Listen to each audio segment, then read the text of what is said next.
안녕하세요. 제 채널은 누구나 최대한 찾을 수 있는 데이터를 말씀드리면서 공시 아키팩터를 통해 투자 아이디어를 찾아준 테린이 아빠입니다. 영상 속의 내용들은 누구나 찾을 수 있는 자료이므로 찾아보시면 되고요. 엑셀 데이터는 유튜브 멤버십 회원분들에게 매주 1회 업데이트해서 드리고 있습니다. 영상 보시고 구독, 좋아요, 알람 설정 부탁드리겠습니다. 올해 이제 가장 큰 테마는 AI와 저는 이제 이 저 PBR 주주환원 관련된 이거를 가장 이제 많이 봐야 된다라고 말씀드리고 싶은데, 이걸 이제 보면서 이제 시장에서는 현금을 많이 들고 있느냐, 또는 자사주가 많이 들고 있느냐, 뭐 이런 거를 자꾸 이제 보고 있는데, 제가 봤을 때 핵심은 그게 아니에요. 결국 이제 저 PBR 주주 환원은 주식쟁이들 입장에서는 패시브, 이 페락괴가 탄생할 가능성을 염두에 두고 있어야 된다는 거예요. 결국은 뭐냐면, 제가 지난번 영상에서 MSCI 관련된 영상을 말씀드리면서 정기 변경 2달 전에, 기대감이 한창 있을 2달 전에 사서 정기 변경 1달 전에 팔아야 된다 라고 이제 말씀을 드렸어요, 영상으로. 그거를 이제 10분 동안 막 떠들었는데, 이거 똑같습니다. 저 PBR 주주환원 결국은 어제 나온 기사에서 우리가 이걸 보고 어떻게 플레이해야 되는지를 알려주고 있어요. 기업의 이익이 느는 거에 베팅하는 게 아니고, 현금 많은 거 해가지고 배당이 늘어날 거에 베팅하는 거 아니에요. 제가 봤을 땐 뭐냐면, 여기 이렇게 나와 있어요. 우수기업 100개를 뽑는다, 파격 인센티브를 한다, 그래서 지수 만든다는 거예요. 그럼 정부가 뭐 하겠어요? 정부는 여기에 100개 종목 꽂아가지고, 야, 이거 100개, 너네 이거 내가 지수로 만들 테니까, 이거 지수 추종하는 ETF 만들어. 지수 추종하는 펀드 만들어. 결국 이 100개 기업의 유동성이 막 공급되는 거예요. 우린 경험했다는 거죠. MSCI 정기 변경 때문에 패시브가 낳은 괴물로 인해서 이 패시브 자금이 주식을 어떻게 밀어 올리는지. 마찬가지예요. 이번에 이 금융위원회가 2월 중에 기업 밸류업 프로그램 발표를 하게 되면 이 관련된 종목들이 막 떨어질 겁니다. 차익 시험 매물이 나오겠죠. 근데 그게 끝이 아니라는 거예요. 정말 이제 시작인 거예요. 왜 시작이냐? 이때부터 뭐가 되냐면, 제가 걱정하는 건 뭐냐면, 결국 이거 우수기업 100개를 뽑아가지고 주식 사게 만들 거라고요. 기관 투자자들 갈고가지고 정부가. 그럼 연금이든 운용사든 이런 애들이 패시브 자금 설정해가지고 100개 기업만 올해 내내 이 100개 기업들, 특히 상반기, 올해 상반기 내내 이런 100개 기업들만 돈이 들어간다고 생각해보세요. 얼마나 끔찍해요. 그리고 이 100개 기업 내에서 MSCI도 들어가겠는데?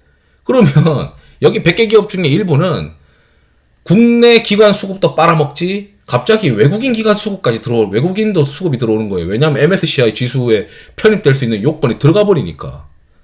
그런 리스크를 우리가 생각을 해야 된다는 거죠. 그럼 결국 이건 뭐냐?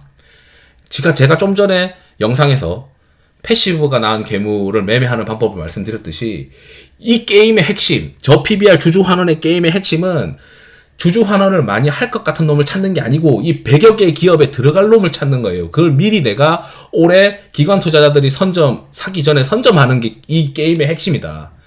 그래서 저 PBR 주식을 시가총액 작은 거 찾을 필요 없고, 결국 지수에 편입될 수 있는 놈을 먼저 찾는 게임이 지금 현재 벌어지고 있는 겁니다. 그렇기 때문에 우리가 뭘 봐야 되냐면, 엑셀로 저 같은 경우는 연기금이 이제 많이 매수하는 거. 지금 이제 이거를 연기금이 자금 집행을 했는데 가치주랑 배당주 쪽으로 자금 집행을 하는 거잖아요.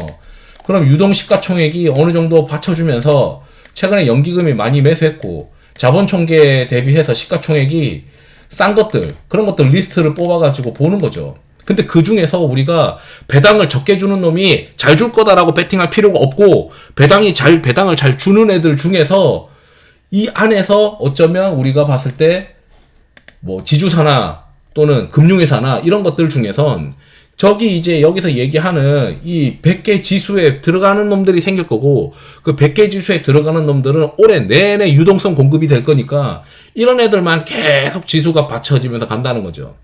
그러니까 회사의 이익이 증가하는 게 아니기 때문에 PBR 밸류에이션 프리미엄이 한계가 있을 거다? 그거가 아니고, 이 관련된 주주 환원을 잘하는 애들한테 계속 유동성 공급이 되니까 그게 피곤하다는 거예요. 작년에 있었을 때 MSCI에 선정이 될 것 같아가지고, 에코프로 머티리얼즈나 또는 두산 로보틱스나 우리가 그거 급등하는 거 봤잖아요. 그런 꼬라지가 지금 또 나올 거라는 거예요, 지금 이게. 그러니까 이 100여 개, 우리가 누가 어떻게 될지, 작년에 이제 뻘짓거리해서 올해 이제 그 배당을 많이 줄 거다 뭐 이런 컨셉은 그냥 시장에서 그냥 착각하는 것들이고, 제가 봤을 때 핵심은 주주 환원을 잘 하는데 거기서 이 지수에 들어갈 수, 향후 설정될 지수에 들어갈 놈을 미리 내가 포트폴리오에 잡아놓는 게 이번 상반기의 게임이다. 그렇기 때문에 주주 환원 잘하면 PBR이 조금 높더라도 들어가 버리면 골치 아프게 계속 가는 거죠. 이제 그런 개념으로 보셔야 되는 거고, 결국 이제 정부는 그 이쪽 관련된 상장된 PBR이 낮은 애들 중에서 주주 환원을 하는 것을 고를지 어떻게 할지는 모르겠으나, 기업 가치를 개선하고 주주 친화적인 100대 기업을 선정한다는 거는 지수 만들겠다, 패납게 만들 거야. 내가 너네들 갈고가지고 이런 거 잘하는 애들, 주주 친화 잘하는 애들 위주로만 주식 사게 만들 거야. 이 얘기를 하는 거예요. 그럼 100개 100개만 딱 골라가지고 계속 사게 만드는 거죠. 연기금 자금 시켜가지고. 또는 뭐, 펀드 자금 시켜가지고. ETF 설정하라고 시키고. 그러면은, 금융회사들이 정부 말 잘 들으려고 ETF 설정하고, 그 다음에 연금 자금도 이 100대 기업, 지수에 들어가는 100대 기업들 막 살 거 아니에요. 그럼 우리 같은 사람들이 해야 되는 거는, 여기 100대 기업에 들어갈 수 있는 애를 미리 선정해야 되겠죠. 그럼 보통 MSCI 들어가는 게 유동시가총액이니까 유동시가총액 2.5조 이상 또는 이런 것들 타겟팅 해가지고 들어갈 수 있는 가능성이 있는 것들을 골라야 되니까, 그런 것들을 계속 팔로우업 해야 되고, 그 유동시가총액 2.5조 이상 중에서 PBR이 싸면서 연금이 사는 것들, 그런 것들을 계속 체크를 해야 되는 거죠. 그런 것들을 내 포트폴리오에 오래 깔고는 있어야 된다. 그러면은 지수 만들었어요. 지수 만들고 사라고 갈굴 텐데, 사라고 갈구면 사야죠. 국내 기관들은. 그러면 그걸 살 때 뭘 팔겠어요? 작년에 올랐던 것들, 그런 것들 다 때려 팬 다음에 그 돈 가지고 사겠죠. 새로운 돈이 설정되는 게 아니니까. 그러면은 이제 이게 결국 굉장히 짜증나는 게, 지난번 영상에서 MSCI 패납계 영상 올렸듯이 이것도 결국에는 패납계가 나타나는 거예요. 그러면은 우리가 누가 주주 환원을 해가지고 주주한테 돌려주고 이런 거 우리는 그냥 신경 쓰지 마시고, 어떤 놈들이 이 패납계가 될까? 그거를 계속 고민을 해서 체크를 해야 된다. 결국 이거는 올해는 저 PBR 주식 중에서 패시브가 낳은 괴물을 탄생시키는 게임이다. 이거를 이해하시고 플레이해야 된다. 이걸 말씀드리고 싶어가지고 영상을 준비했습니다. 투자에 도움 되시길 바랍니다. 감사합니다.